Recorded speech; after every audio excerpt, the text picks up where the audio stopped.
Olá, você que me assiste. Como você está? Tudo bem? Eu espero que você esteja bem, mas não tem nenhum problema se você precisar me responder mais ou menos. Afinal de contas, estamos todos tentando ficar bem nesse momento, em meio a tudo que estamos vivendo, não é verdade? Eu sou a professora Ingrid. Nós vamos dar continuidade aos conteúdos da unidade 2 da disciplina Gestão em Alimentação Coletiva e hoje nós vamos conversar um pouco sobre o planejamento nutricional e alimentar na unidade de alimentação escolar. A unidade de alimentação escolar, ela está inserida tanto na escola pública quanto na escola privada e em ambas ela pode estar tanto nos tempos parcial quanto integral. Além disso, a UAM escolar, ela está também inserida nas creches públicas ou privadas, para os tempos parcial ou integral.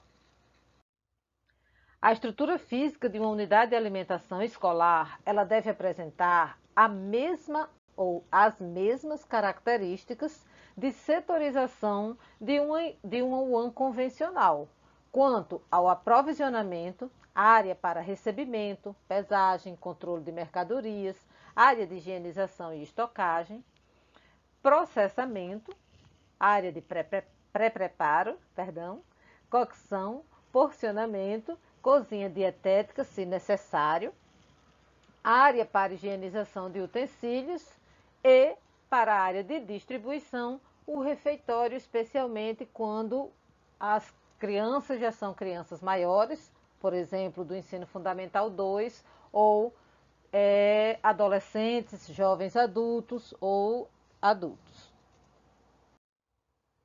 A estrutura física deve ainda ter a sala do nutricionista. É importante que o nutricionista esteja presente no cotidiano da unidade de alimentação escolar. Uma área externa específica para a guarda de botijões e para o lixo. Vestiários e sanitários para os manipuladores ou as manipuladoras de alimento, as conhecidas merendeiras, né, que deveriam, pelo menos, ter espaços diferenciados dos demais funcionários da escola para vestiário e sanitário, apresentar um lactário quando atender crianças de 3 meses a 1 ano e atender aos aspectos de controle higiênico-sanitário previstos na legislação vigente, que é a RDC 216 de 2004, da Anvisa. Em se tratando de creche, existem algumas especificações definidas pelo Ministério da Saúde. O refeitório, por exemplo, ele deve ter 1,20 m por criança, com comunicação direta para a cozinha. O lactário deve ter 0,20 metros quadrados por criança atendida no lactário, ou seja, crianças de 3 meses a 1 ano de idade. A despensa, ela deve ter aproximadamente 40% da área da cozinha. Atualmente trabalha-se muito com o conceito de estoque mínimo, então pode acontecer de a área de armazenamento ter uma medição menor, porque a quantidade de gêneros armazenados é pequena. E a cozinha é 0,40 metros quadrados por criança atendida. Para o dimensionamento de pessoal, realiza-se o cálculo de acordo com o número de refeições, aquele cálculo que vocês já aprenderam, que você já aprendeu na aula de dimensionamento de pessoal, que utiliza o N minuto e o número de refeições. Considera a jornada de trabalho e o número de horas dia. E é importante estar atento às particularidades da escola. Por exemplo, pode ser que você vá trabalhar na escola que oferte apenas pequenos lanches. Esses lanches precisam ser convertidos a refeições completas para poder você aplicar no cálculo do N minuto pelo número de refeições. E é importante diferenciar manipuladores de alimentos dos auxiliares de limpeza, para que não haja risco de contaminação cruzada ou de contaminação dos alimentos pelas mãos contaminadas ou pelas roupas contaminadas do manipulador, caso ele tenha estado antes realizando atividades de higienização de ambientes.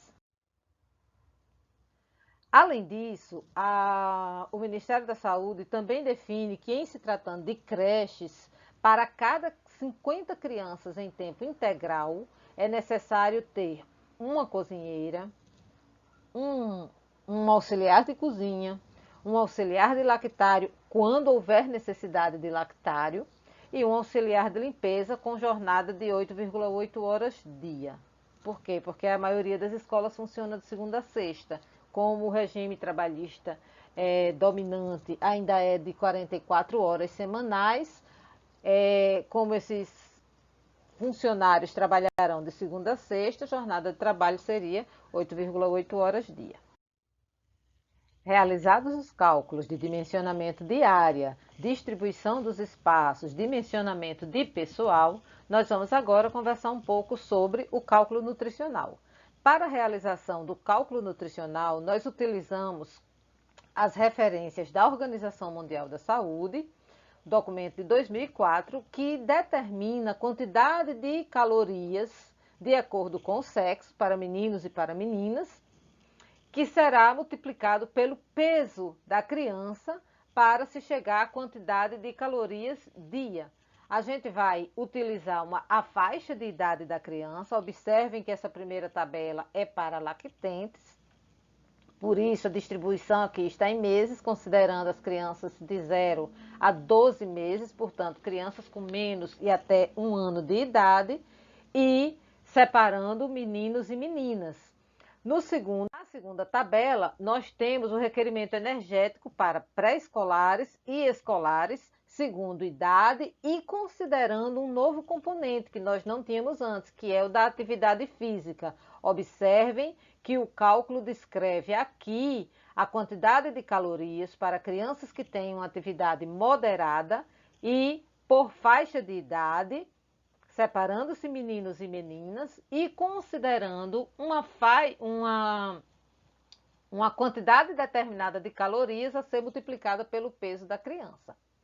É recomendável, se você trabalha com crianças, especialmente em escolas particulares, em escolas privadas, que você tenha um ficheiro de atendimento individual dessa criança, porque a gente vai ver mais adiante que algumas vezes a gente tem a necessidade de conhecer as restrições alimentares, alergias e essas informações elas precisam ser individualizadas. Além disso, é importante que o nutricionista ele acompanhe o peso da criança durante aquele período que ele convive com a criança na escola. Portanto, é importante que essa avaliação nutricional ela seja individualizada. Mas é importante lembrar que para a realização do planejamento para fins de produção das refeições, nós vamos trabalhar mais uma vez com a média ponderada para definir uma quantidade que seja a quantidade que vai lhe nortear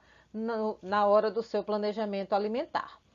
Aqui a gente tem uma tabela dividida em duas para crianças até 10 anos de idade, depois de 10 a 18 anos, onde estão os adolescentes, e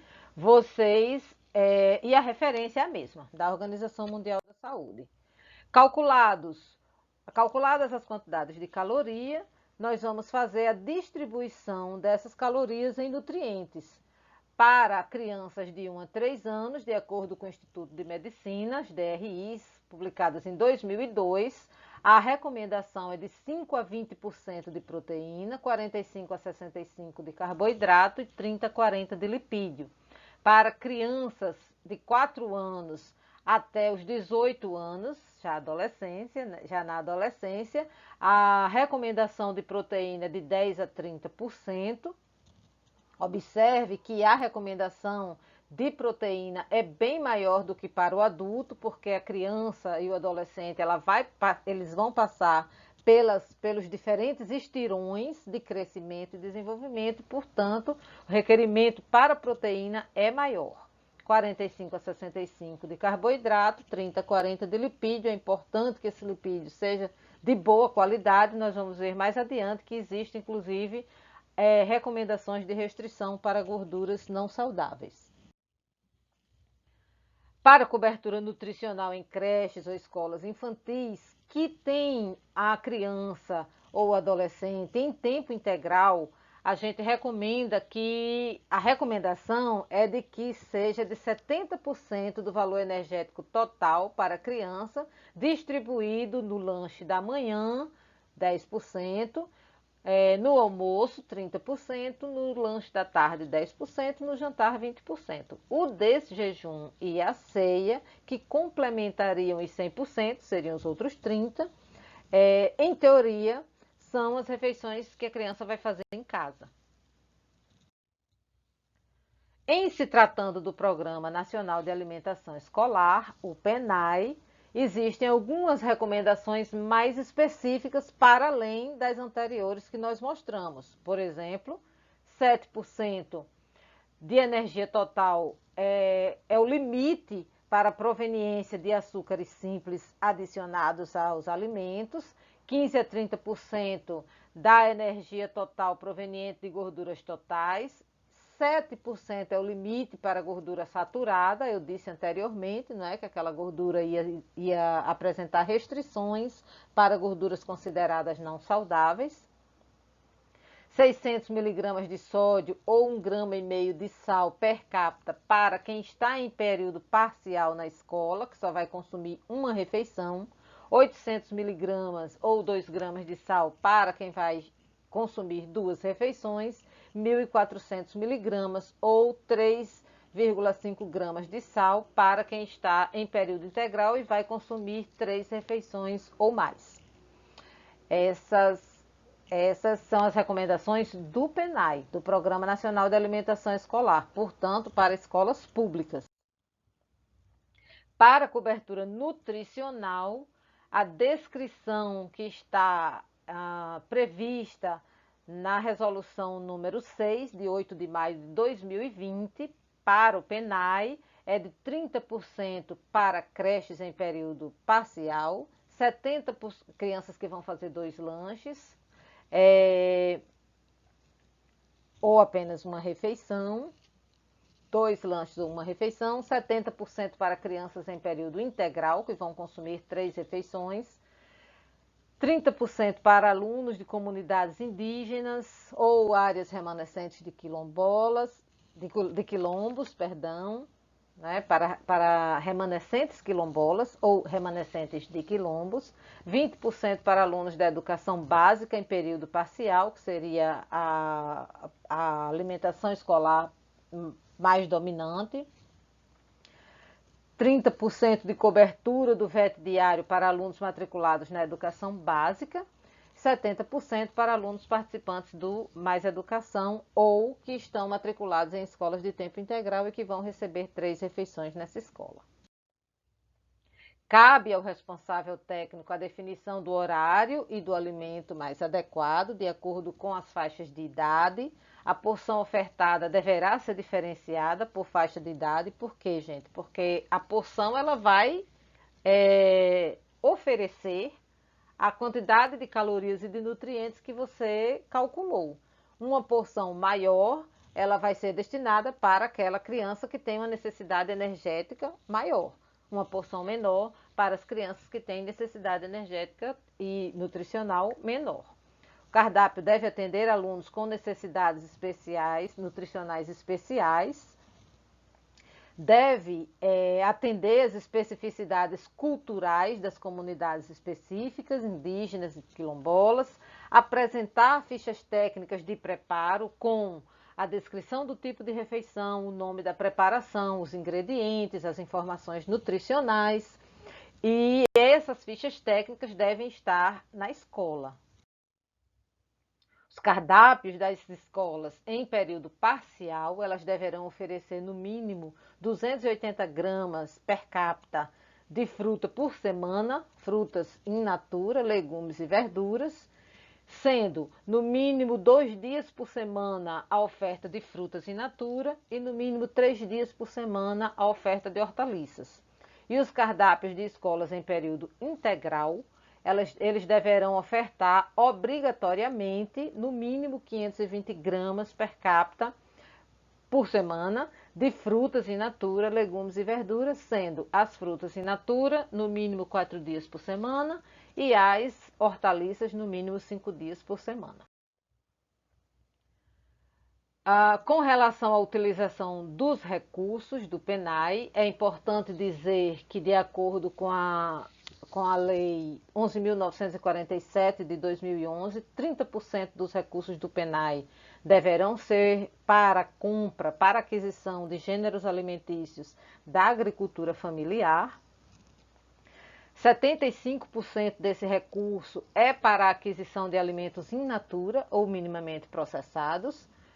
20% destinado para aquisição de alimentos processados ou ultraprocessados e no máximo 5% poderá ser destinado para a aquisição de ingredientes culinários processados, ingredientes que já sofreram algum processamento.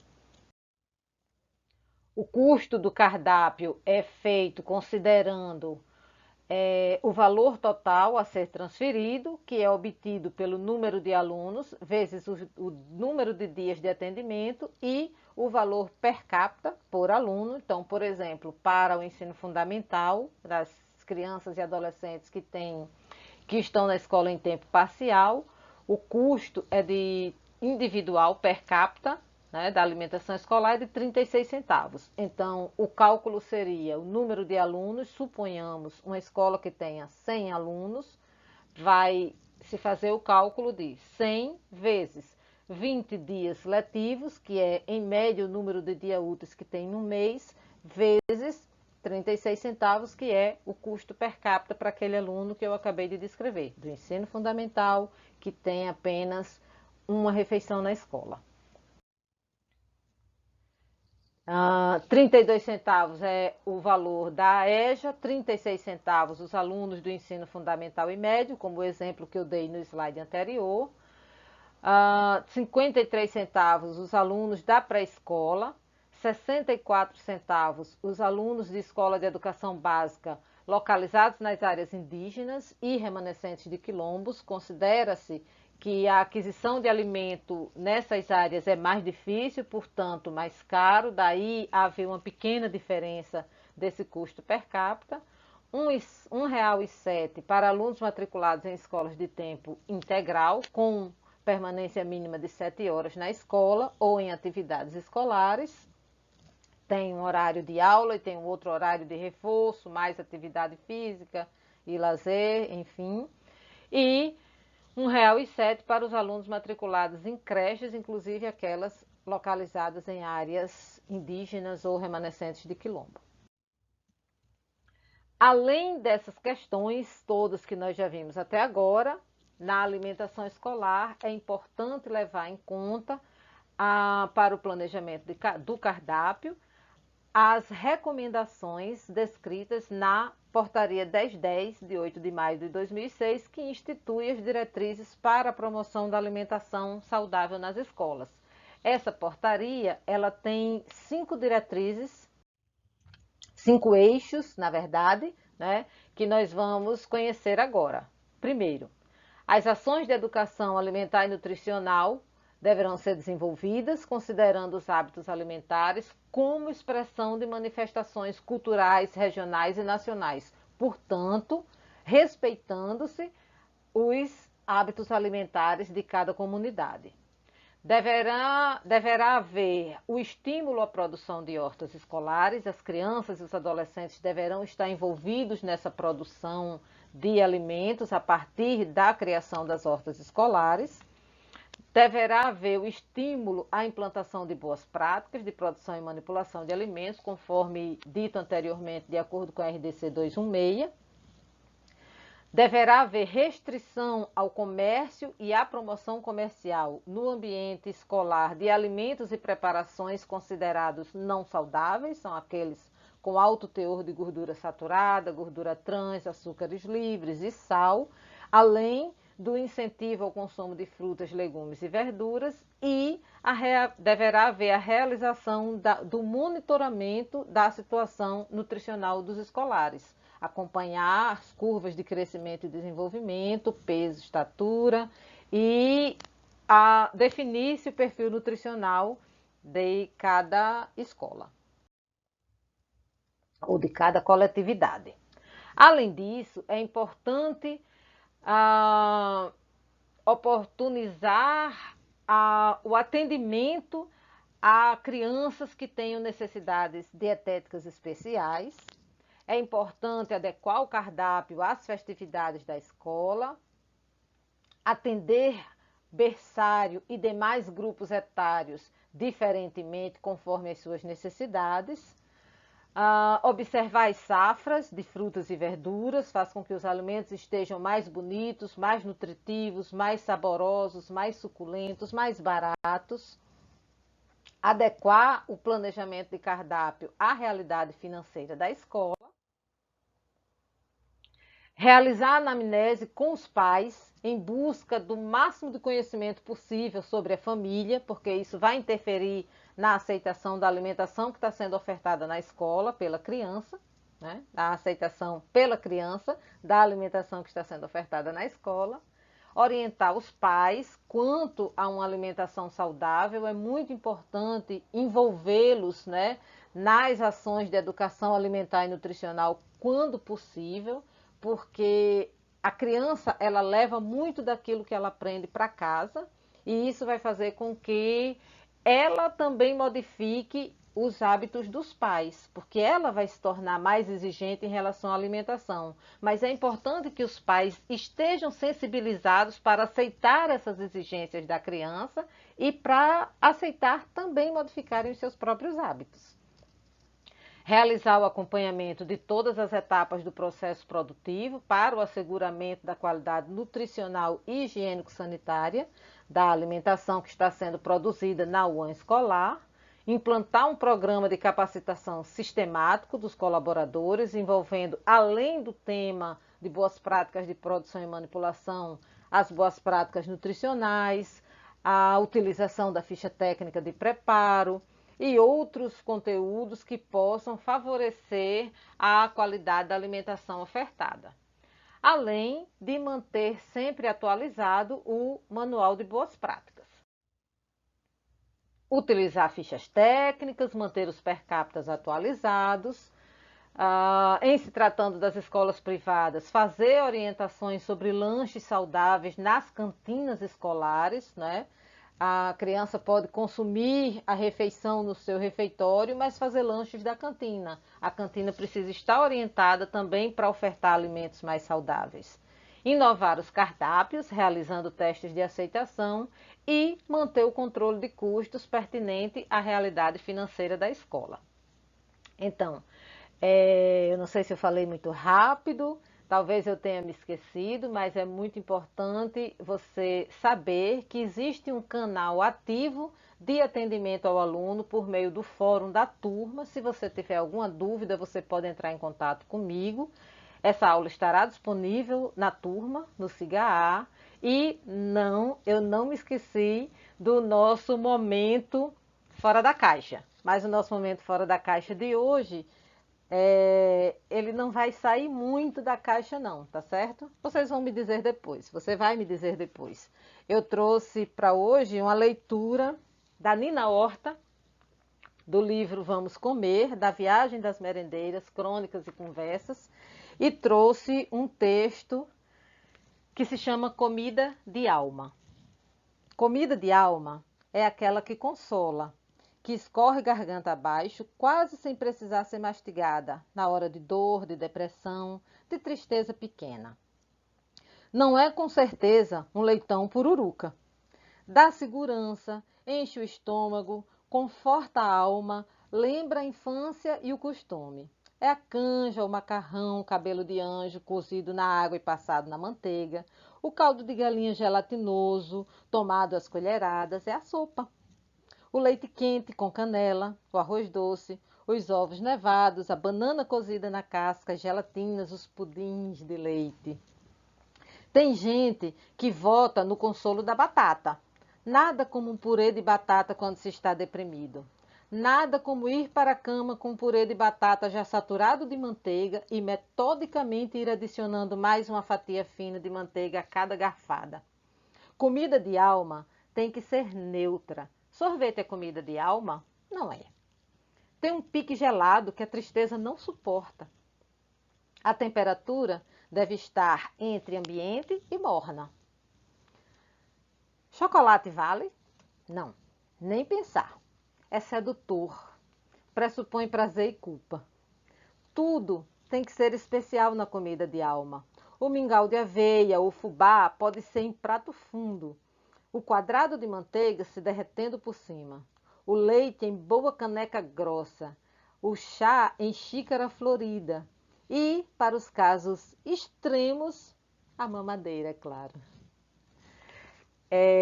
Com esse texto, nós finalizamos a aula de hoje e tem uma atividade para vocês desenvolverem referente a esse momento. Mas eu não quero que vocês me digam decorado qual é o valor da alimentação escolar, nem quantas calorias tem que ter para uma criança de 3 anos. Isso vocês vão fazer com os softwares, com as calculadoras, talvez na prova, mas para a atividade de hoje eu quero que vocês me contem o que é comida de alma para você e por quê. Essa é a atividade da nossa aula. Eu espero que vocês tenham gostado, que vocês tenham entendido a proposta. Se tiverem alguma dúvida, procurem a professora.